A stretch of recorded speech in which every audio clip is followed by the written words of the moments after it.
Guys, welcome back to another video, and in this video we're going to be continuing on with our iOS development with UIKit tutorial series, and in this particular tutorial we are going to be taking a look at a crucial part of iOS development, and that is how we can send network requests to a server and then get data back in some kind of data format.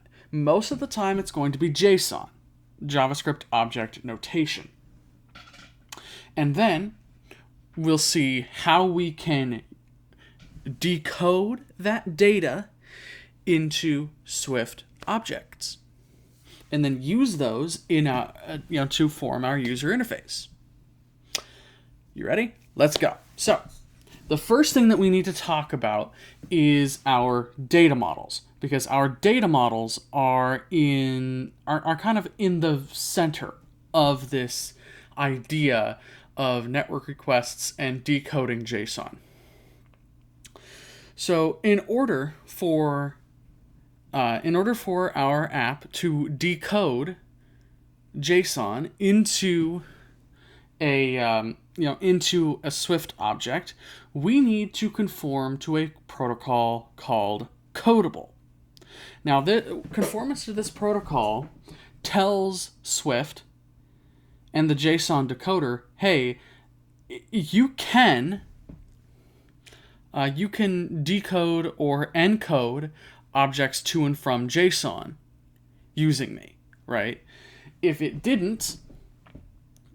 doesn't conform to Codable, then you can't, and it will not do it.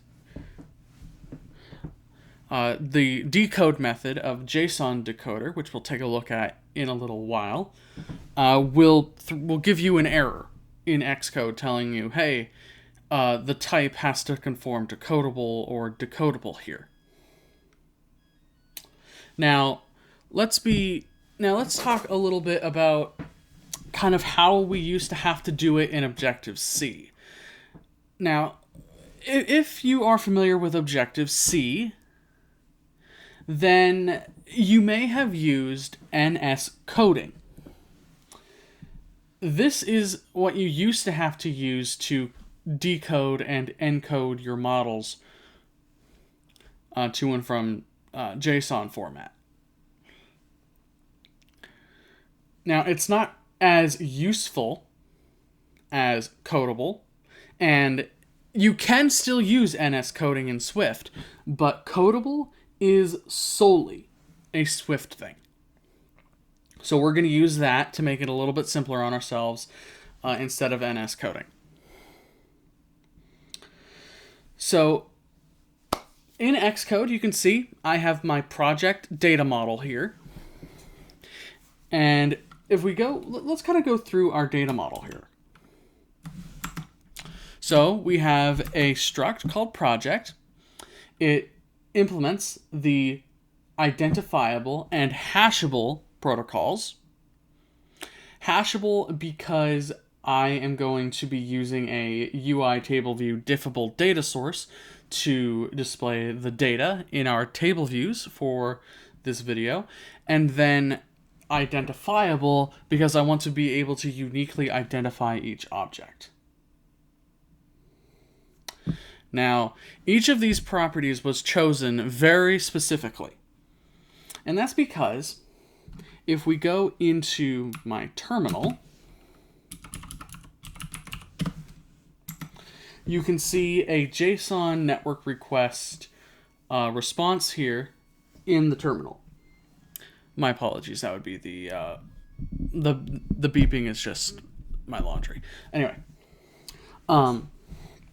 so you can see inside of the JSON object, we have things like ID, name, that kind of stuff. And the keys in that JSON object, they match exactly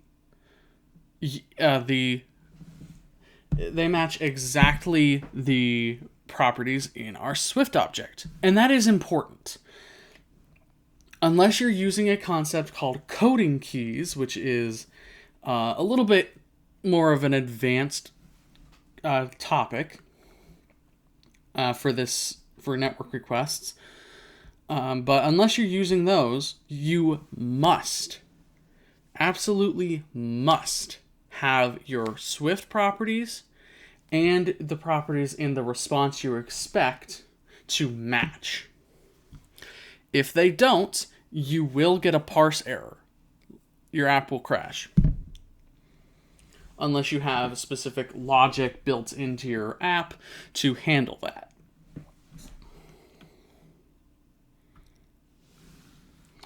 All right. So inside of our model, let's go ahead and add codable conformance. Now, why codable? We could just say decodable, which is another protocol that we could use here for specifically decoding. And that would be fine if all we wanted to do was get the data and not send, for example, post, patch, put, or delete requests to the server as well, which would require encoding Swift objects back to JSON. And if you only wanted to encode Swift objects back to JSON and send that to the server, you would use encodable. But because we're using both, we're going to use codable. If we jump to the definition of codable,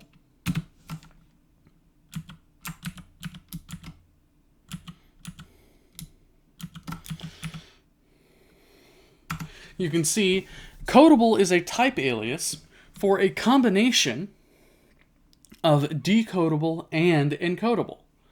So when you conform to codable, you're conforming to both codable, or you're conforming to both encodable and decodable protocols.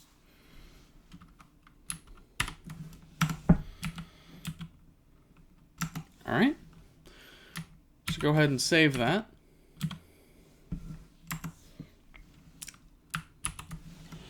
Next, let's take a look at the. Let's go ahead and take a look at the app starting point.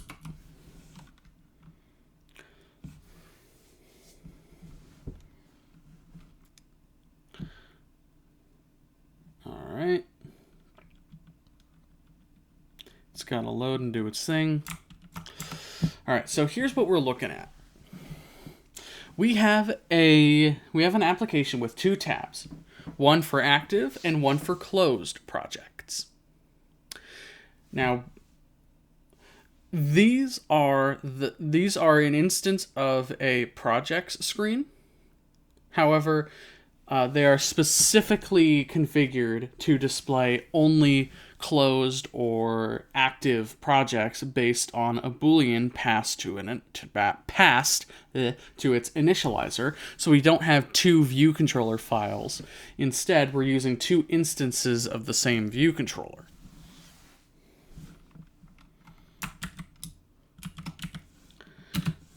So here's the closed project screen. You can see it looks exactly the same. This is a common approach. If you have two screens that are similar but filter your data differently, it could be useful to have just one view controller subclass, and then use multiple instances of that view controller with some kind of filter applied to it. So you're not having to create more files, more code than you need to. Now, let's get into the bread and butter of the video, and that is how we can actually send those network requests. Well, I have a class called Network Manager. And this class is going to be what's called a singleton. And this singleton is going to allow us to send network requests to our server and then handle those responses.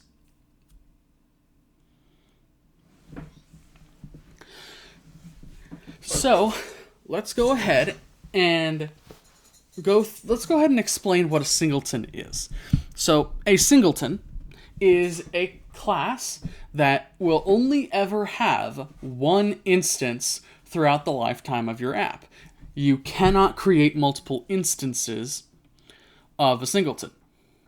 Hence why it's called a singleton. Now, there are legitimate use cases for singletons, like a network manager, or a class that manages user defaults. So stuff like that.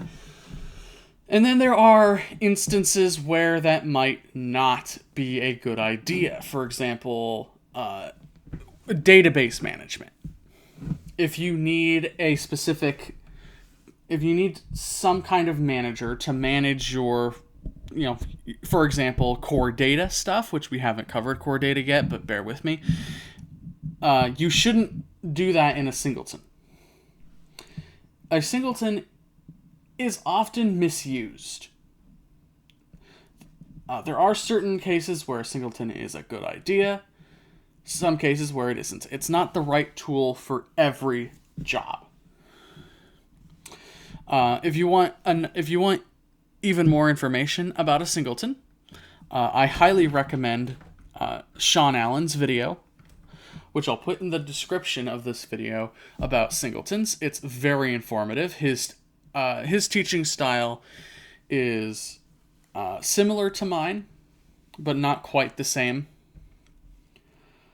He does very good stuff, so I recommend that video. Anyway, let's go ahead and actually get started building our network manager. The first thing that we're going to need is that single instance of our network manager. And we can do that by saying static let shared. It could be shared, it could be default, it could be any name you want it to be, but commonly it's either default or shared. In this case, I'm going to say shared equals network manager, like that. The next step is to create a private initializer so you can't use it outside of this class. Private init. And typically, unless you have specific dependencies to configure inside of the initializer, like specific properties or anything like that you need initial values for, the initializer should be blank, like this, like what we have here. After that, we can create the methods for our network manager. The first among them, and the only one we're going to create in this video, is getProjects. This method isn't going to take anything, but it will be asynchronous and it will throw potential errors. So we will be using async await syntax in Swift. This is a relatively new-ish syntax. I say new-ish because it's been around for a couple years now. So it's not quite as, it's not as old as Swift, right? It's kind of the new way of doing asynchronous tasks as opposed to Grand Central Dispatch, which is the way we used to have to do it, using closure-based syntax and stuff, completion closures and stuff. You can still do that. You can still do that, but I'm going to teach you the more modern way of doing it so you can adapt more easily to modern code. All right, so let's go ahead and create that function. So func get projects async throws. So async must come before throws. If you try throws async, Xcode will give you an error saying, hey, async must precede throws. All right. So now that we have this method here, inside of our method, we're going to say, we'll say let base URL, or rather, we'll just say URL string equals http://localhost 8080, which 8080 is the port my server is running on. This can be this has to be the URL to the API you want to reach out to. So if you want to reach out to, for example, the iTunes search API, you could do that. If you want to reach out to the White House petitions API, you can do that. If you want to reach out to the GitHub API, you can do that. Any RESTful API that you want to reach out to, you need to put the URL for that here in a string, and then after that, I'll show you what to do. /API/projects. So this endpoint, this API endpoint, is going to get me all the projects that I have saved in my database that my API will reach out to,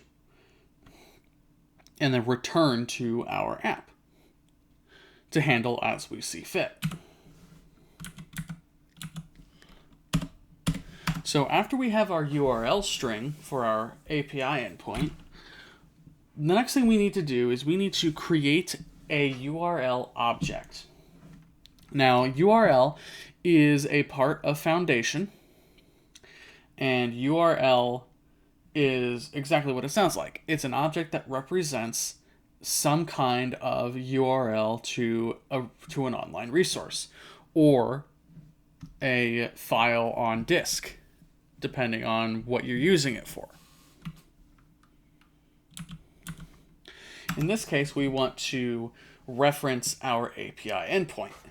So to create a URL in the way that we need to use it, we will say guard let URL equals URL string, like that, else we want to return. Now, why are we using a guard let statement here? Well, we're using a guard let statement here because the URL initializer that we pass it the URL string is optional. It could return nil if the URL is an invalid URL. So we want to make sure that if it's not a valid URL, then we don't want to do anything. You could potentially throw a custom error if you want to let the user know, hey, something kind of went wrong here. But in this case, we're just going to return to keep it simple.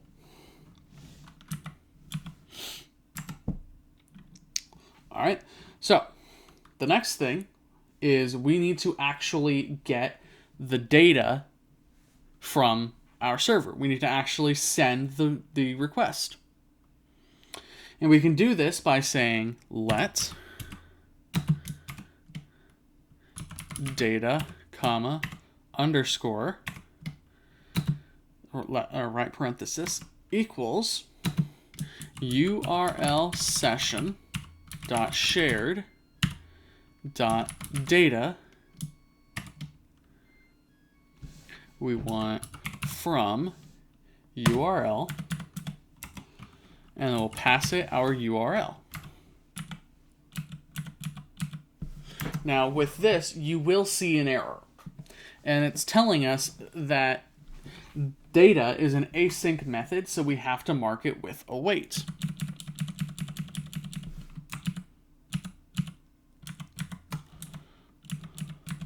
So let's say await like that. So this is basically telling us, hey, this might take a while, so wait to do anything else until this task is done. Go ahead and do something else while you wait.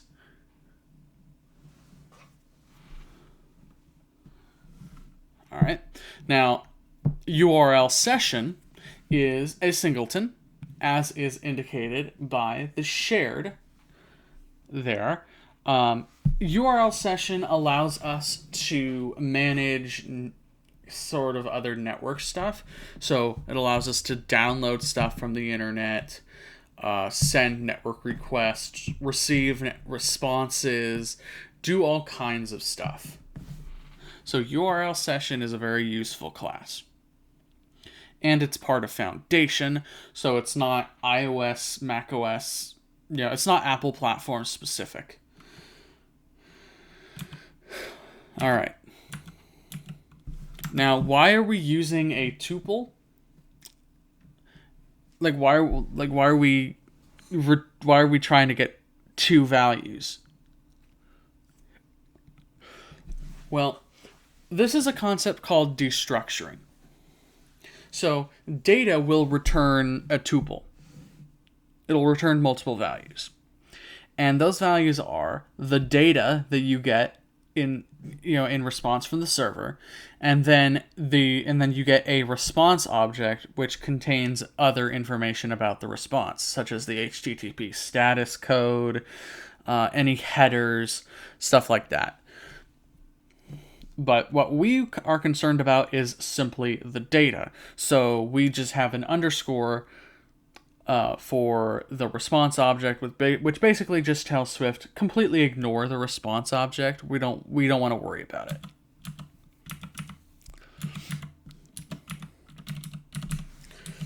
All right. So now that we have that, the next thing we need to do is we need to create a JSON decoder. And we're going to use this object to decode our JSON data that we got back. Now, JSON decoder, again, is part of Foundation. It's not Apple platform specific. So you could potentially use it on Windows and Linux if you wanted to. So we'll say let decoder equals JSON decoder. Now we can say decoder dot. Now there are a few useful properties that we can use with a JSON decoder, such as date key decoding strategy, key decoding strategy, and pretty much what date decoding strategy does is it basically allows you to specify what date format you should use to decode dates in your JSON response. So if there's a specific format that your JSON uses, you can tell it, hey, decode from that format of date. Now, key decoding strategy. This allows you to, for example, convert from snake case. So if your JSON keys in the response you expect back use snake case instead of camel case, like we expect in Swift, you can say, hey, convert from snake case to camel case,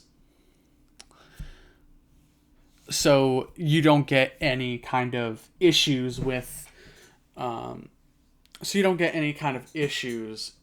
the way of how your property names are typed. Now we're not going to do that because my API does not return keys in snake case. What we want is the decode method. And we want to have the version that specifies the type and the data.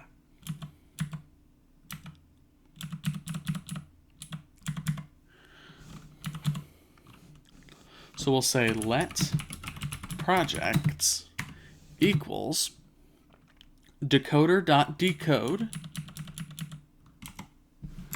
and we want for the type an array of projects dot self, comma, and then we want to say from the data that we got earlier, like that. Now, with this, we will get an error from Xcode saying, hey, this decode method can throw. You have to mark it with try.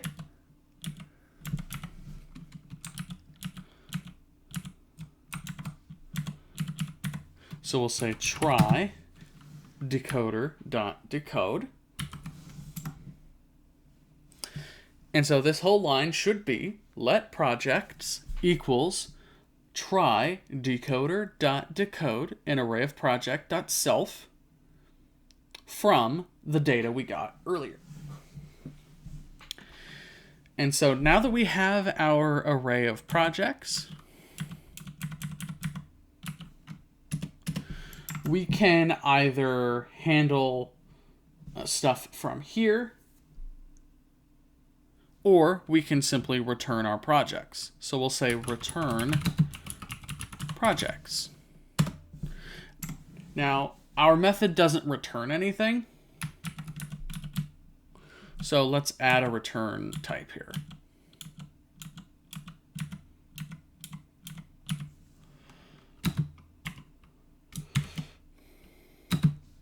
And then we will return an array of projects, like that. Now, the return statement must come after async and throws. If you try to specify the return type before async and throws, you will get an error indicating that the return has to be the last thing. It has to proceed async and throws as keywords. So we can save this, and our network request code is complete. Okay.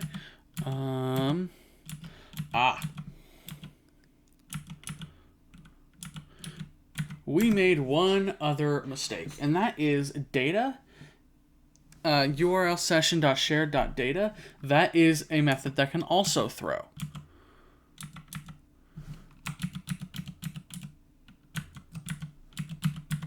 So before await, we need to say try, and there we go. Now we should be okay here. Non-void function should return a value. Okay. Let's see. We did return projects, did we not? Yes, we did. So I don't know what Xcode is expecting. Let's try to build here. Okay, we do get a build failure. So let's go into our issue navigator and see what it wants.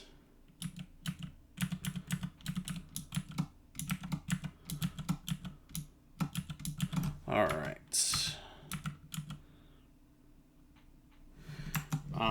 Okay, I see. So because we just said return and didn't have any value, what we can do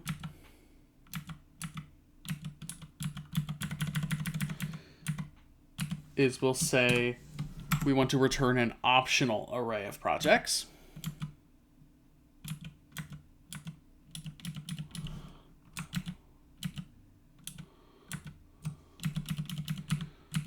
We'll return nil.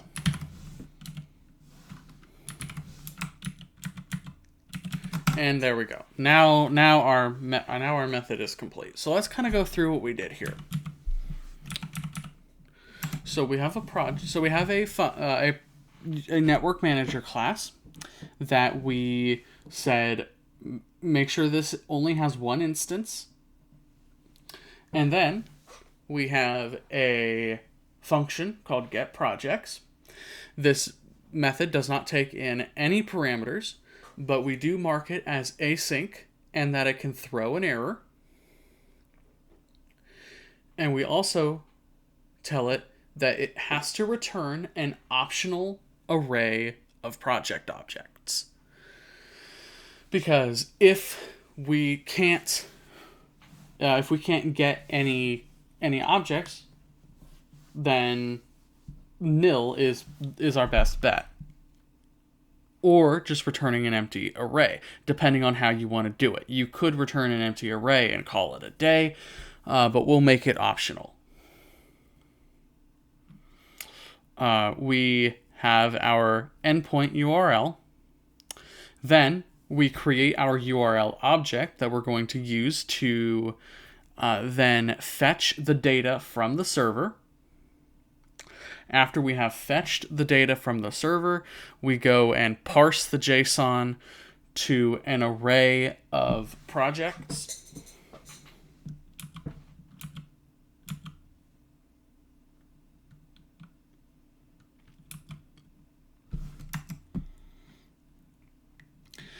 Now, if we can't,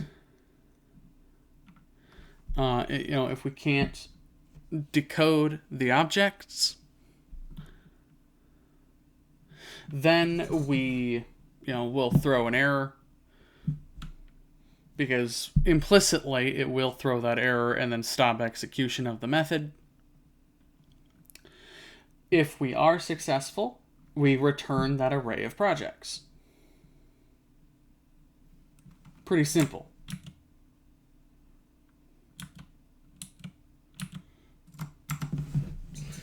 Now we actually need to implement this method somewhere. We need to actually call it. So let's go to our project screen.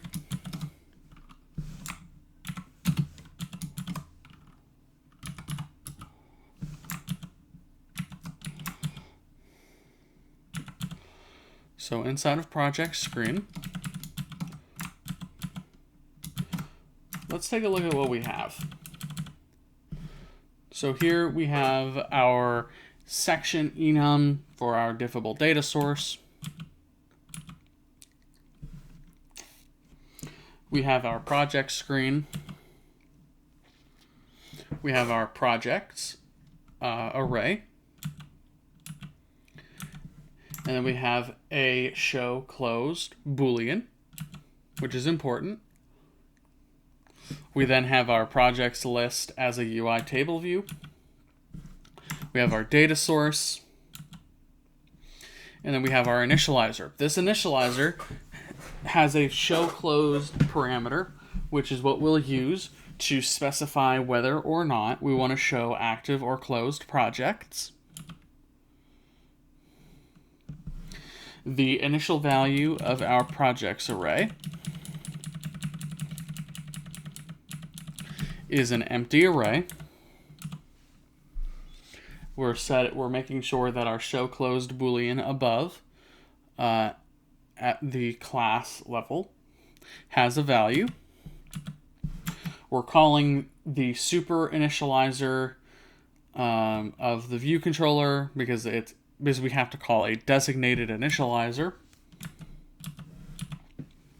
Then we have the obligatory required initializer that takes an NS coder for storyboards. In which case, if that initializer gets called for whatever reason, we crash because we don't want to support that. Inside of viewDidLoad, we're calling superViewDidLoad, and we're also calling a configure method.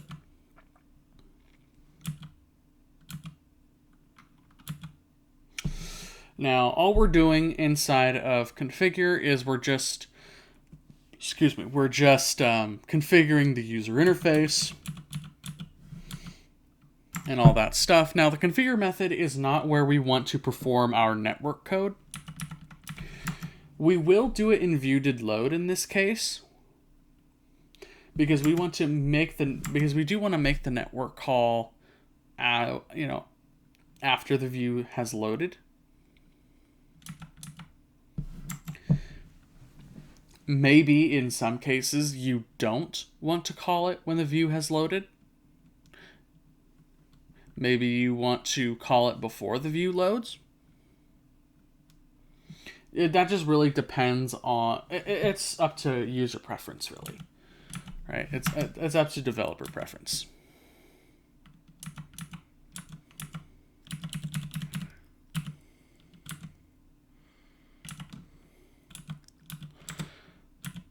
All right, so we'll configure the UI, and then after we've configured the UI, we will then say, we'll say retrieve projects.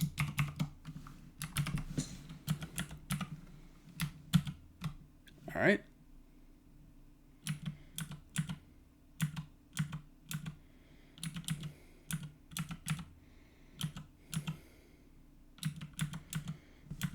All right, I want to make sure that we're good. Okay. Now, at the bottom of our view controller, what we're going to do is we are going to say private func retrieve projects. And inside of this method, we are going to create what's called a task. This is where this basically just creates an asynchronous context for us to call any asynchronous methods that we may need to call in our apps where we can't make the method itself async. It has to be some kind of synchronous method, right? This is part of Swift concurrency. Swift concurrency is a very difficult concept, and it makes my brain hurt trying to understand a lot of it. But this is the most basic Swift concurrency stuff that you will need to understand how to use practically in your app. There are other stuff that will that'll make things more performance and will be useful, but in the way of making network requests, what we're doing here is just fine. The surface level. So what I want you to do is say capital T task and open up a set of curly braces. This basically creates an async context for us to work with. Now, inside of this task, we want let projects equals network manager dot shared dot get projects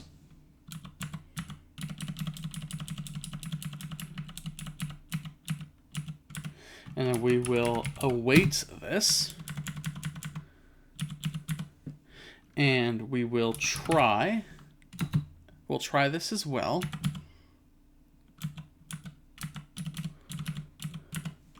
So what we'll do is we'll also surround this with a do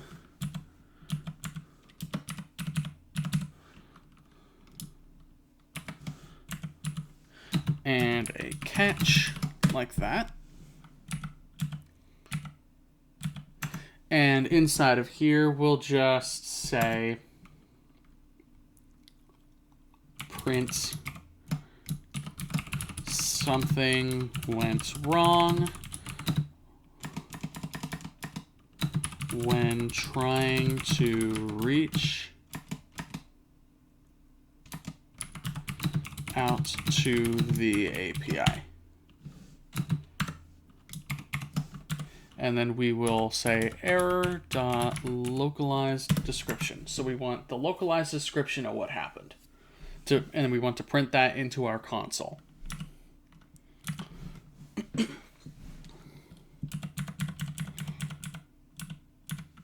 All right. So now that we have our projects, we then need to confirm whether or not our projects are nil. So if let projects equals projects,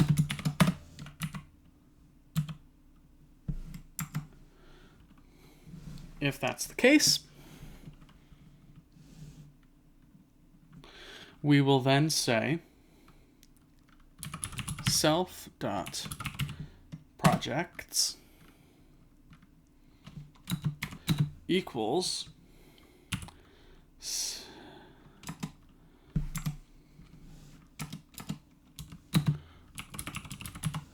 projects dot filter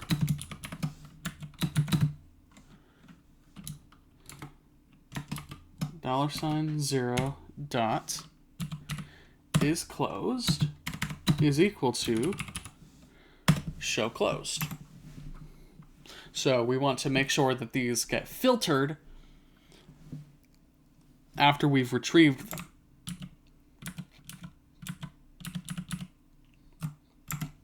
All right. After that, we can then say self.apply snapshot. So let's go ahead and save this and run our code. We get a successful build. And here we are inside of our app. You can see we have test project 1. And we have information about that project being displayed. If we go into the toolbar and we go to closed, you can see there's nothing in the list. And that is because inside of my API's database, we only have one project. And that project is marked as active. Right? So it's not closed. Therefore, it only appears in the active tab and not in the closed tab. So really, that just about does it for this video on how we can send network requests to our server. But before I sign off, I want to show you the terminal output. And you can see in my console output, the API does output to the terminal when it receives a network request. And that is one of the nice things about Vapor. Now, Vapor is the technology I used to build the API. The API that I used for this is on my GitHub.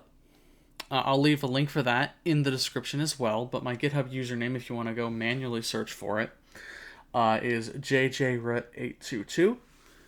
So you can check that out if you want. It's built entirely in Swift, because Vapor is a Swift package with its own Swift dependencies and stuff like that. This is using a SQLite database behind the scenes for database management and Fluent, all that stuff. Not exactly relevant to this video, but it is kind of interesting. If you want me to do a series on Vapor, let me know. I would like to, but if it's not something that you want to see, I won't waste your time. I don't want to waste your time with that sort of stuff if you don't want it. But if you do, please let me know. I have to be super comfortable with it first, but I will definitely consider doing it if you guys want it. Anyways, that pretty much does it for this video, guys. Thank you all so very much for watching, and we'll see you in the next video, where we will be taking a look at how we can send network requests that have a body to our server. So, see you then.